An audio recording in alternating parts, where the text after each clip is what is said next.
This is Boomer Life on CIL 650.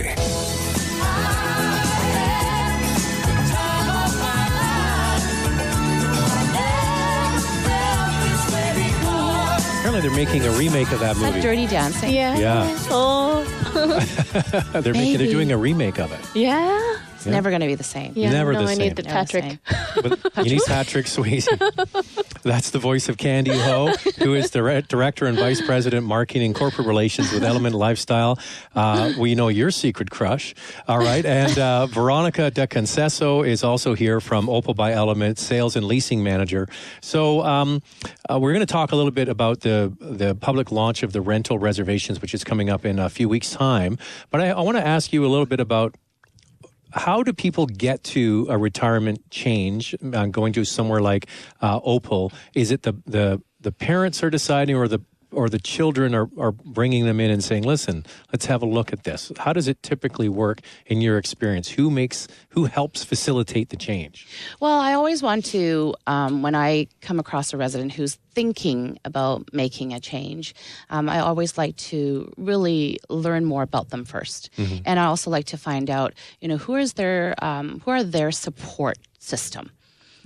Because it is a very, very emotional decision. And I always like to know that they are being well supported. Mm-hmm. So I really like to discover all of that before we move to the next step. But to get even to meeting you, is it typically the children that say, let's go and look, or is it the parents have said, oh, I can't do this anymore, I need some more help? Yes, usually it's either a social worker, mm-hmm. Or for the most part, it's usually the children. And the children are tired too, I'm guessing. Yeah. Well, it's either the children actually do the physical part in coming in for a tour, or it's the resident who actually makes a phone call and mm-hmm. inquire a little bit because, they're trying to be independent as well. Mm-hmm. I've actually had I do have a lot of the adult children looking actively for the parents because they're worried about them. But I also have the other way, like in that case, sometimes the parents are resistant. But I've also seen a lot of them where, they heard this really special, different retirement place, mm-hmm. On the radio, and then they tell their kids, can you go find that for me? Because I don't know how to get there yet, but go, is this even real? It's too good to be true. Yeah. And then the kids come in and they all get excited and then everybody joins.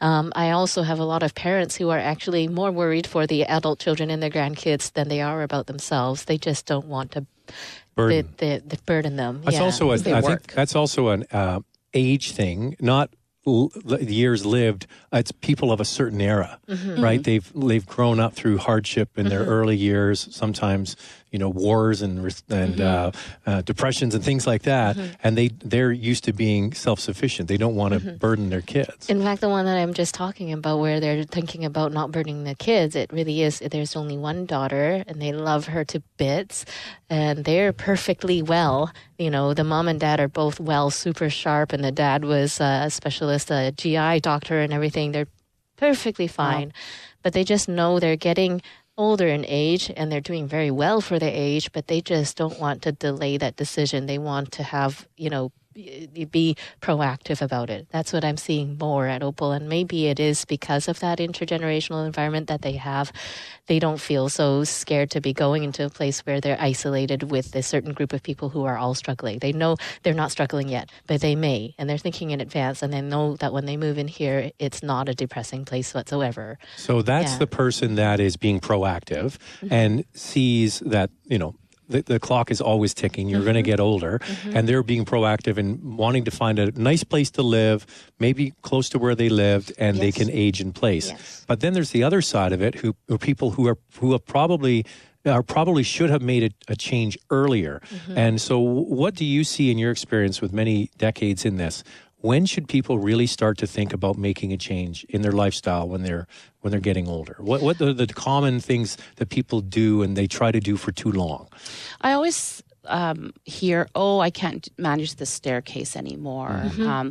I always think that when you're starting to have a challenge in maybe help with little things, could be stairs, it could be changing a light bulb, or it's not always just a challenge. Maybe people would like to have a different lifestyle, and make that change. Don't ever make it too late to the point where you're actually having somebody else make a decision for you. You want to be the boss. You want to be the one making the changes at your will, not because someone's telling you that you have to do it now. I mean, so the earlier the better, because it is a process, and there's lots of things to consider. It's not an easy decision. And explain how you facilitate people.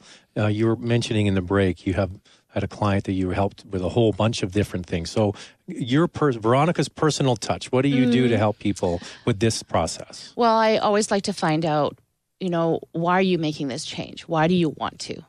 And I've helped this family whose mother lives in Toronto, back east, and their roots were here. And the son was actually moving back to Vancouver. And they really wanted mom to really enjoy, how many more years that she has. And one of the things about where I used to work was that community was where she grew up. And they looked at many other places. And they did choose, where I worked before. And they happened to say, Veronica, we're coming back here because of what you told us and how you can help us. So this was sight unseen. This was literally just over the phone, getting contacts in touch with them and what they need to do, down to medical services and how they can transition from that. And literally Vancouver International Airport, having somebody intercept them and bring them over to the community.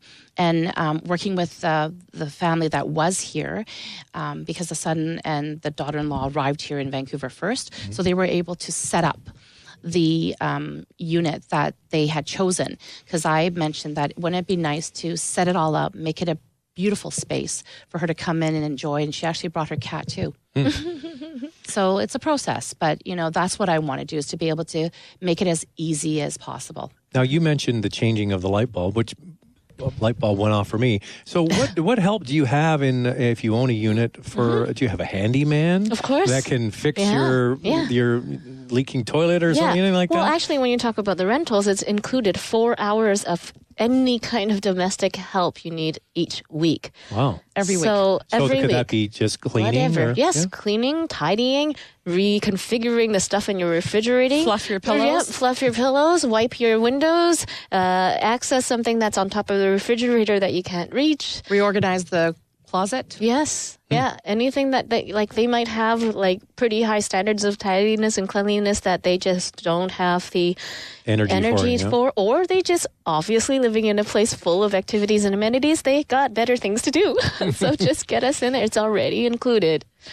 And that's also higher and above what others offer in rental too, because typically it's once a week, just cleaning. Right. Not any kind of thing where, maybe you've got some arthritis or whatever. Folding your clothes might be difficult and nobody acknowledges that. Yeah, or even getting your groceries and getting it delivered to your door.